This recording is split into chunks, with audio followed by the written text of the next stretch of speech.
मित्रांनो, आज असे दोन सिनेमे रेकमेंड करते जे एकमेकांपासून एकदम वेगळे पण सस्पेन्स आणि थ्रिल दोघांचाही भारी. एकाचा क्लायमॅक्स तुम्हाला सुन्न करून टाकेल तर दुसऱ्याचा क्लायमॅक्स तुम्हाला हसून वेडा.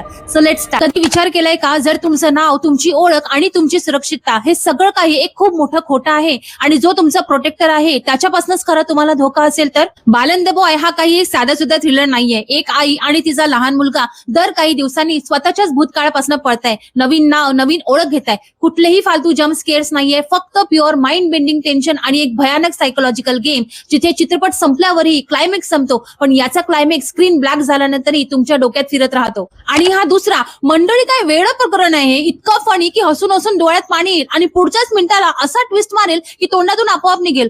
धत्तेरी की हे काय पाहिलं मी. हो, म्हणजे लॉजिक थोडं सुट्टीवर जातं. 15-20 मिनिटं तुम्हाला सुरुवातीचे वाटेल की नेमकं चालू काय आहे, पण त्यानंतर डायरेक्ट रोलर कोस्टर. सत्यदेवचा अभिनय नाहीये, त्या माणसाने त्या पात्रामध्ये स्वतःला घोळून टाकलाय.